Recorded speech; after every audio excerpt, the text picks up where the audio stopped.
Assalamualaikum warahmatullahi wabarakatuh.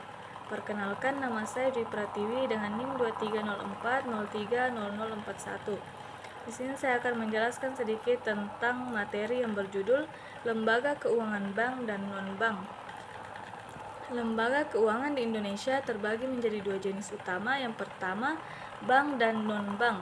Adapun penjelasannya lebih rinci. Yang pertama, lembaga keuangan bank. Lembaga keuangan bank adalah institusi yang memiliki izin resmi dari pemerintah atau otoritas jasa keuangan atau OJK untuk melakukan kegiatan perbankan.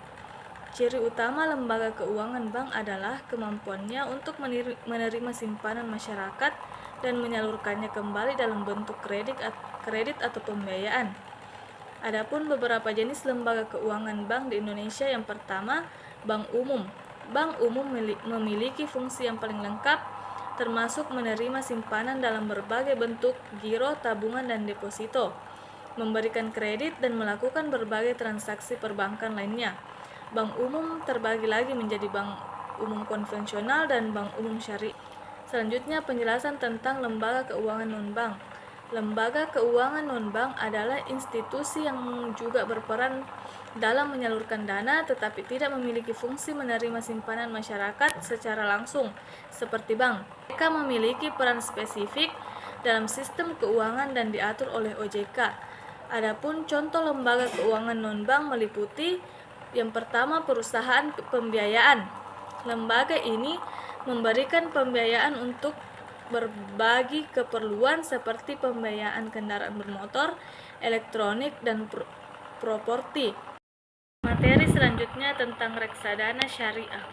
Reksadana syariah investasi sesuai prinsip Islam. Reksadana syariah merupakan salah satu instrumen investasi yang dikelola berdasarkan prinsip-prinsip syariah Islam. Pada dasarnya, reksadana syariah mirip dengan reksadana konvensional, namun dengan batasan dan aturan khusus yang memastikan bahwa investasi tidak bertentangan dengan nilai-nilai Islam. Adapun penjelasannya mengenai reksadana syariah. Yang pertama, prinsip dasar reksadana syariah.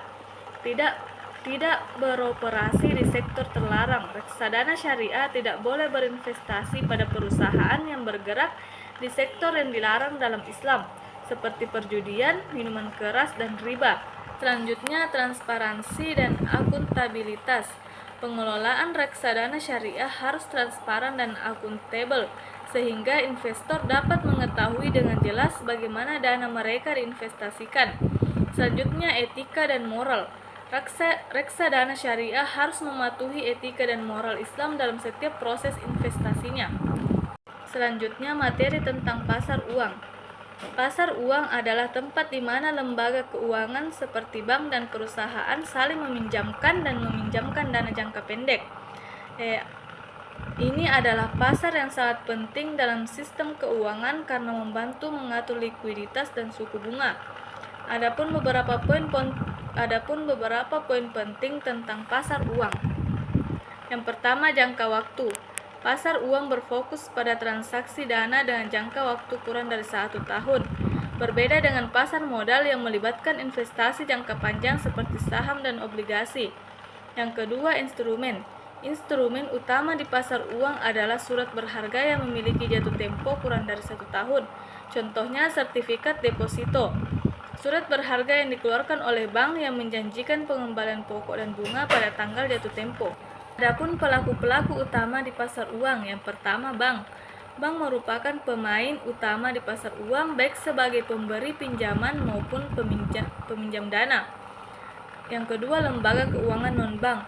Lembaga keuangan non-bank seperti perusahaan pembiayaan dan perusahaan asuransi juga aktif di pasar uang.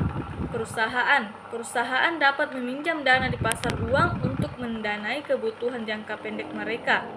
Bank Indonesia. Bank Indonesia berperan sebagai regulator dan pengawas pasar uang. Adapun fungsi pasar uang, yang pertama, menyediakan likuiditas. Pasar uang membantu mengatur likuiditas sistem keuangan dengan memfasilitasi pergerakan dana jangka pendek. Selanjutnya, menentukan suku bunga. Suku bunga di pasar uang mencerminkan biaya dana jangka pendek dan mempengaruhi suku bunga di pasar keuangan lainnya. Pasar modal. Pasar modal terdiri dari dua, yang pertama saham, yang kedua obligasi. Saham statusnya adalah kepemilikan, misalnya perusahaan PT Vale membutuhkan tambahan dana atau modal, kemudian menjual sertifikat saham dan dibeli oleh Pak Kiding sebesar 1 miliar. Jadi Pak Kiding diakui sebagai salah satu pemilik perusahaan PT Vale sebesar dana yang dimasukkan. Yang kedua obligasi, statusnya adalah kewajiban atau hutang. Misalnya, perusahaan PT Vale membutuhkan tambahan dana atau modal, lalu mereka menjual sertifikat obligasi dan dibeli oleh Pak Kiding. Jadi, statusnya di sini adalah perusahaan PT Vale berkewajiban mengembalikan dana yang telah dimasukkan Pak Kiding tadinya. Dengan kata lain, perusahaan berhutang kepada Pak Kiding. Saham ini sistemnya bagi hasil, sedangkan obligasi sistemnya bunga. Tujuan pasar modal adalah karena perusahaan butuh tambahan modal. Risiko bisnis untung dan rugi. Jika perusahaan mengalami kerugian, maka yang diutamakan adalah pemilik obligasi, kemudian pemilik saham, dan terakhir pemilik yang sebenarnya. Adapun perbedaan pasar modal dengan pasar uang yaitu pasar modal jangka waktunya lebih panjang, sedangkan pasar uang jangka waktunya lebih pendek. Adapun persamaan pasar modal dengan pasar uang adalah sama-sama karena keduanya adanya kebutuhan. Jadi selanjutnya mengenai asuransi syariah. Asuransi syariah merupakan bentuk asuransi yang didasarkan pada prinsip-prinsip Islam.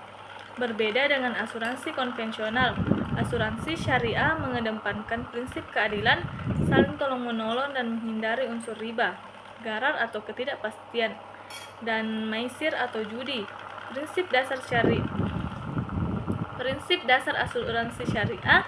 Asuransi syariah berlandaskan pada beberapa prinsip, yaitu yang pertama tawarruk. Prinsip ini melibatkan jual beli aset yang dilakukan dengan tujuan untuk menutup risiko. Dalam konteks asuransi, peserta asuransi akan membeli polis asuransi yang merupakan aset yang dapat diperjualbelikan. Yang kedua, tabarruk. Prinsip ini mengacu pada konsep saling tolong-menolong di antara para peserta asuransi. Dana yang terkumpul dari premi peserta akan digunakan untuk membantu peserta yang mengalami musibah. Selanjutnya, mudharabah. Prinsip ini melibatkan kerjasama antara peserta asuransi dan perusahaan asuransi. Perusahaan asuransi akan mengelola dana premi peserta dengan keuntungan dibagi sesuai kesepakatan. Perbedaan asuransi syariah dan asuransi konvensional. Asuransi syariah memiliki beberapa perbedaan signifikan dengan asuransi konvensional. Yang pertama, prinsip. Asuransi syariah berlandaskan prinsip Islam, sementara asuransi konvensional didasarkan pada prinsip ekonomi dan keuangan konvensional. Selanjutnya, riba. Asuransi syariah menghindari riba atau bunga, sementara asuransi konvensional biasanya melibatkan bunga dalam perhitungan premi. Selanjutnya, gharar. Asuransi syariah menghindari gharar atau ketidakpastian, sementara asuransi konvensional seringkali mengandung unsur ketidakpastian. Berikutnya, maisir. Asuransi syariah menghindari maisir atau judi, sementara asuransi konvensional dapat mengandung unsur judi dalam beberapa skema. Adapun jenis-jenis asuransi syariah. Asuransi syariah dapat dibedakan menjadi beberapa jenis. Yang pertama, asuransi jiwa syariah. Asuransi ini memberikan perlindungan terhadap risiko kematian. Premi yang dibayarkan peserta akan digunakan untuk membantu ahli waris jika peserta meninggal dunia. Selanjutnya, asuransi kesehatan syariah. Asuransi ini memberikan perlindungan terhadap risiko sakit. Premi yang dibayarkan peserta akan digunakan untuk membiayai pengobatan jika peserta sakit. Asuransi syariah menawarkan alternatif asuransi yang sesuai dengan prinsip-prinsip Islam. Meskipun masih menghadapi beberapa tantangan, asuransi syariah memiliki potensi untuk berkembang dan menjadi pilihan utama bagi masyarakat yang ingin mendapatkan perlindungan dan manfaat asuransi dengan tetap menjaga nilai